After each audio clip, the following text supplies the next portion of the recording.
po, welcome back to my channel. Again, my name is Jap. So, kumusta naman kayo guys? So, yan guys, sa mga bago pa lang dito po sa ating channel, so yan guys, mag-subscribe na po kayo. And i-click mo na rin yung ating notification bell para lagi po kayo guys updated sa ating mga bagong upload. And sa mga nais guys, magpa-private reading, iiwan ko na lang po yung link sa atin pong description box below. Or pwede nyo ako guys i-direct message sa Facebook, Jade Tarot, okay?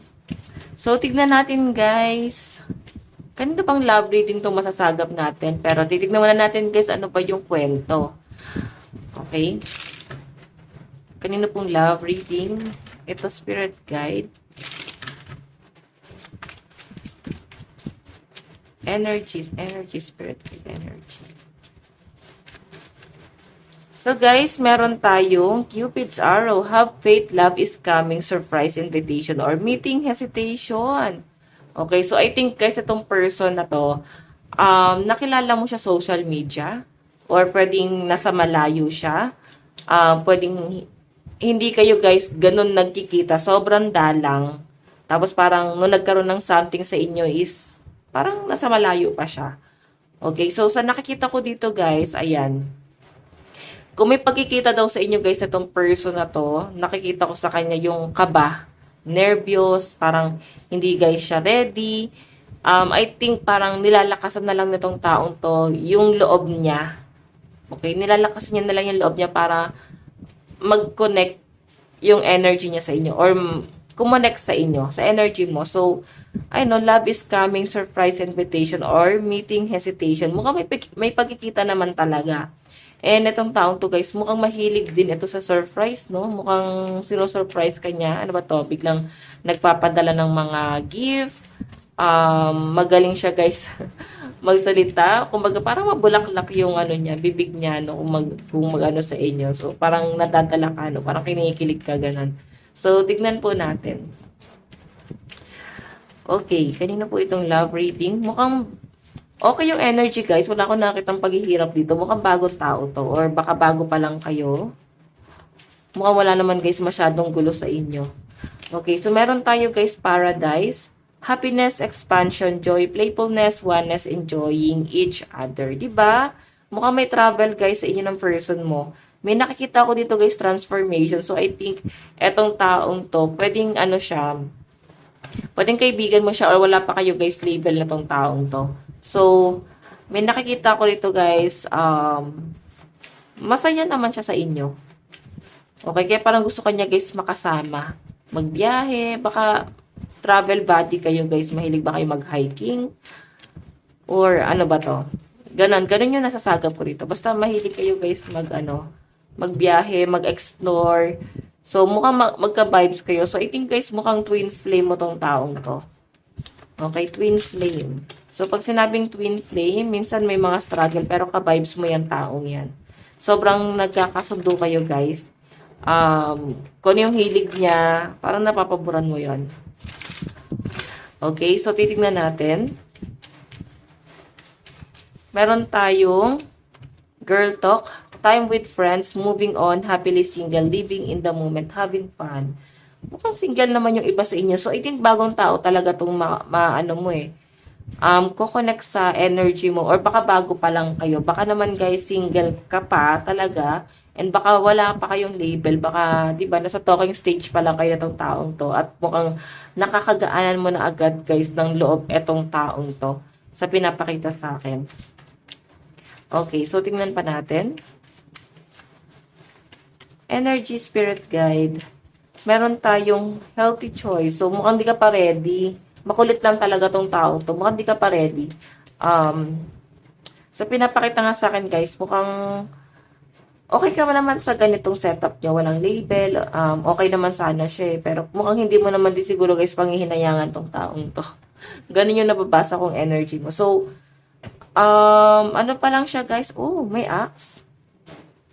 Breakup, separation, stop pattern, silent treatment. Or, pwede guys na ex mo na tong taong to, pero mukhang wala na guys yung galit. Baka, di ba, nagkaroon lang, kaya siguro sinasabi guys na, hiwalay, what I mean, kaya siguro sinasabi rito na parang single, kasi baka ex mo lang din tong, babalik sa'yo, pero mukhang magaan yung energy. Parang walang galit na nararamdaman. Sobrang, ano lang guys, nakakatuwa lang. Sobrang masaya yung pakiramdam mo sa kanya.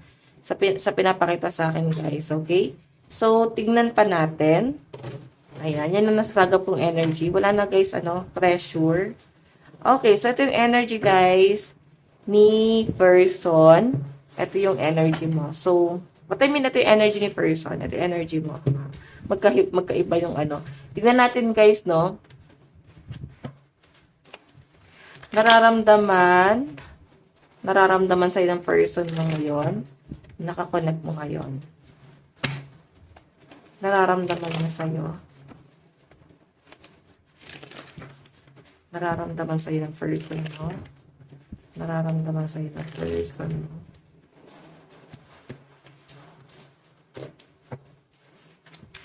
Nararamdaman sa'yo ng person mo. Okay. So, meron tayo guys. Okay, nararamdaman mo sa person mo. Wait, nararamdaman ng person mo sa'yo. Nararamdaman ng person mo sa'yo.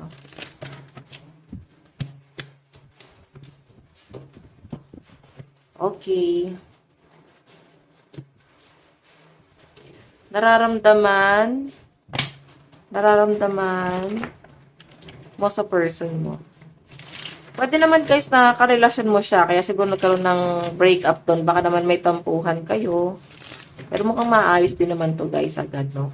Kung bago pa lang kayo guys, baka bagong nagtatampuhan pa lang to. Okay, so nararamdaman mo kay person. Nararamdaman mo.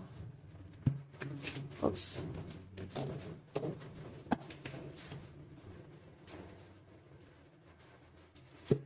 Okay. Tignan natin guys, unahin muna natin guys si person. Nararamdaman sa'yo ni person. Meron tayong Ace of Swords. Mukhang iniisip-isip ka nitong taong to guys. Okay, so parang hindi siya guys mapakali pag may alitan kayo. Hindi kayo guys nagkakasundo, hindi kayo nag-uusap. Parang nakikita ko sa kanya guys. Ayan, iniisip niya kung paano siya guys babawi sa inyo.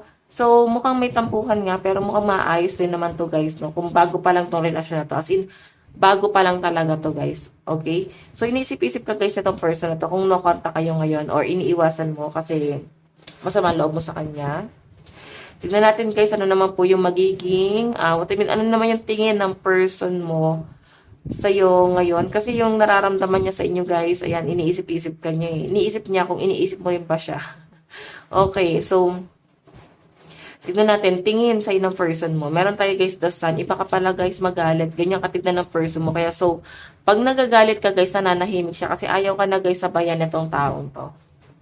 Okay, so pinapakita sa akin dito. Parang feeling niya kasi guys, ayaw niya na guys na lumala pa yung tension sa inyong dalawa. Kasi nga, mahal ka ng person mo eh. Okay? So, tignan natin ano naman guys yung magiging action ni person. Okay, action ni person. Action. Di mo daw siya guys pinapansin. Parang, pwede guys na ito ha. Lumalapit siya sa inyo pero mukhang hindi mo guys pinapansin yung message niya sa'yo. Magulo talaga yung isip nito ni person. Five of Swords, oh. Sobrang gulong-gulo. Sobra siyang nahihirapan. Sobra na rin siya guys nasasaktan. So, sa malinaw guys na pinapakita sa akin dito, sobrang iniisip ng person mo, paano siya magpapapansin sa inyo? Binlock mo ba to? Parang ganun eh. Parang binlock mo, umiwas ka. Kasi yun ang feeling ng first mo, binlock mo daw siya or di mo na siya guys kinakausap. Hindi niya alam guys kung paano siya gagawa ng action. So iniisip niya paano kanya kakausapin ngayon.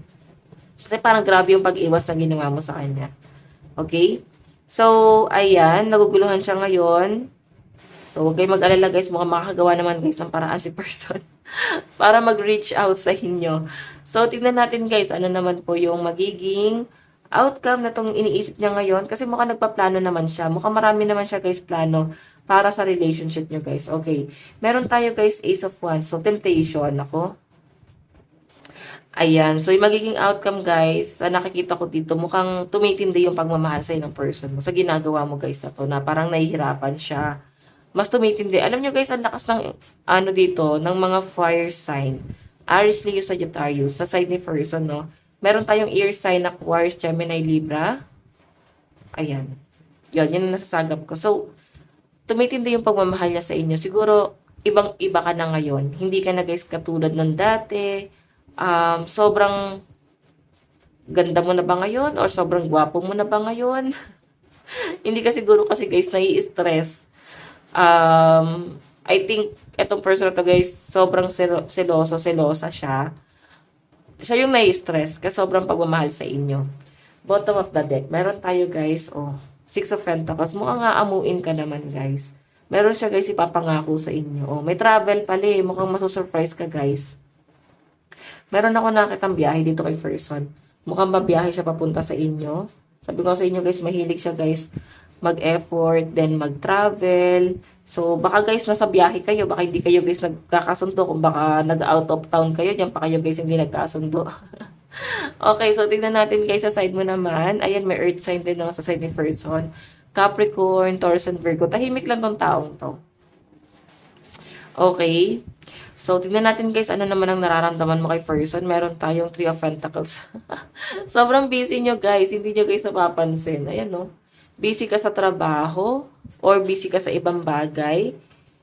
Parang bahala siya dyan. Parang ganon. Hindi mo guys pinapansin eh. Parang wala kang pakialam. Ganon. Parang ayaw nyo na rin guys ma-pressure pa kasi pwede nasaktan ka na sa taong to at sa pinapakita sa akin guys. Hindi ka na guys, parang hindi ka na gano'n naghahabol kung na-pressure ka sa kanya. Okay? So, tignan natin guys, ano naman po yung tingin mo sa person mo. Meron tayong The Hermit. Diba? Nag-aantay ka rin naman. Tinitignan mo rin naman guys yung message niya. Baka nasa filtered message lang naman, diba? Baka nasa restriction, diba? Nagme-message siya. Pero hindi nyo na guys binabasa. Or baka naka-iPhone ka guys, diba? Long press lang. Makikita nyo na guys yung message niya. Pero hindi nyo guys ino-open.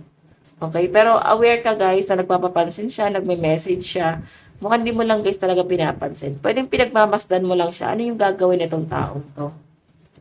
Okay? So, tignan natin guys. Ano naman po yung magiging action mo? Diba? Wheel of Fortune. Ginagawa mo naman to guys para sa mga kabuti niyong pareha. So, I think tinuturuan mo siya ng leksyon. So, malakas po ang mga earth sign, Capricorn, Taurus, and Virgo sa side mo. May mentor Aquarius, Scorpio, Taurus, and Leo. Leo energy. So, I think guys, ikaw, matured ka talaga mag-isip. Ginagawa mo to para sa kanya, para iparealize mo siguro sa kanya na hindi ka ganun basta-basta. Kaya mo siya guys pakawalan, basta lang, ganun. So, I think ikaw yung tipo ng tao na goal-oriented and family-oriented. As in focus, hindi ka basta-basta madidistract na tong taong to. Sabihin natin yan, sasaktan ka, naapektuhan ka, pero hindi mo yan guys pinapahalata. Okay, so tignan natin guys, ano naman yung magiging outcome ng ginagawa mo ngayon. Tinuturuan mo siya ng ganyan leksyon. O diba, hinahabol ka niya. 8 of Wands, so, tuloy-tuloy pa rin guys yung pangungulit na tong taong to sa inyo, sa nakikita ko sa kanya. Ito yung energy mo, lumalayo ka pero hinahabol ka talaga niya. Okay? So, sa pinapakita sa akin guys, ayun, expect mo na guys, meron ditong reconciliation, magpapapansin to, mararamdaman mo guys, parang nag-e-effort naman talaga siya. Okay? Bottom of the deck guys, meron tayong 7 of Wands.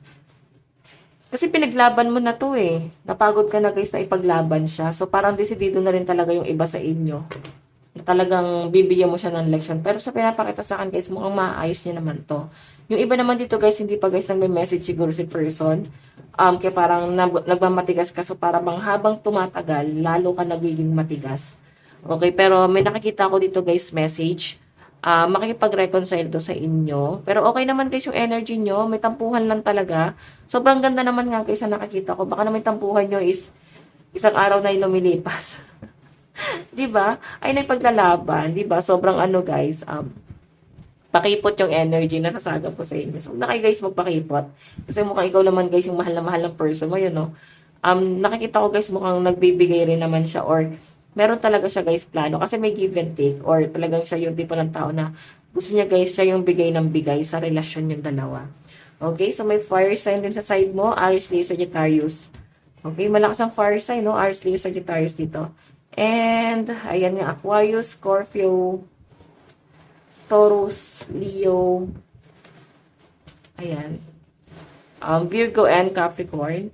Tignan natin guys na napapatungo itong relasyon na to.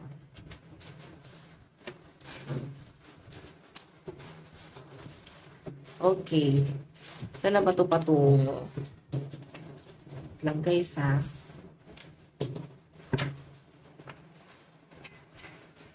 Saan na po patungo itong relationship na to? Spirit guide. Saan na po ito patungo? Saan na po ito patungo? So guys, meron tayong hammer. Sabotage, rebuilding, interrogation, repetitive, persistent, working on it. Diba? So, grabe yung pag-iisip sa inyo guys. Hindi na kinakaya ng person mo yung yung ganito tumatagal yung nyo. Diba isang araw pa lang, parang pili niya hindi na guys kaya.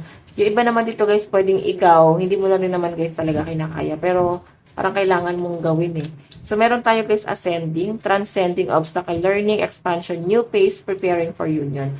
So, may nakikita ko dito guys, ayan nga, travel, celebration na maaaring mangyayari sa inyo. May pagkikita, siman ba to? May love call oh. 'Di ba? Mahal na mahal ka ng taong to. Sobrang adik na adik talaga siya sa inyo. So, maaaring ngayon or sa mga susunod na mga araw guys, magpaparamdam sa inyo to person na to.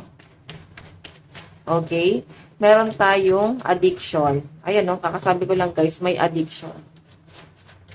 Meron tayong the swords and rose. So, may nakikita ko dito guys, maaring may confrontation pa nga guys na mangyayari. Soulmate mo rin pala siya eh. So, kung magkalayo kayo guys, mukhang nagkakaroon talaga ng conflict sa inyo. Okay? Ayan, mag-work din yan guys. Mahirap talaga guys i-work out yung LDR. Pero kailangan siguro talaga tiwala lang. Okay? So, tignan natin guys mensahe sa inyo person. Meron tayong I am grateful for the spiritual lesson. So, I think yung iba sa inyo, malakas ang inyong parang highly intuitive. Malakas ang pakiramdam nyo. Ganon. Kasi guys, marami daw siya guys talagang natutunan sa inyo. Siguro iba sa inyo guys, malakas talaga ang paniniwala nyo. Lalo na sa mga, ayun yung mga paniniwala ng mga matatanda, sa mga healing crystal. Healing crystal. Ayan, may anak kasi ako dito guys. Okay, so tignan natin. I am not available. Mukhang ikaw to, nire-reject mo ba siya? Pero ang pili niya kasi hindi ka available. Okay. So, meron tayo guys, I lost myself for a little while. Mukhang dito makapag-focus. It's time for me to heal now. So, parang hindi siya guys makapag-focus. Parang hindi niya rin guys alam yung gagawin niya. Mag-move on na lang ba siya? Kasi it's time for me to heal na daw. Oh. Para mag-move on na lang ba siya? Pero guys, ito ha, mukhang naman, okay pa naman kayo, baka nagsasama pa naman kayo, pero mukhang may alitan lang talaga kayo na sobrang very light, baka selos. May nagsiselos dito. Or baka sobrang nagpaka-busy kasi yung isa, or baka talaga may kasalanan, ayan, mag-sorry na lang, no? I love you unconditionally daw, oh. Di niya rin daw talaga guys ma-explain bakit kanya mahal eh.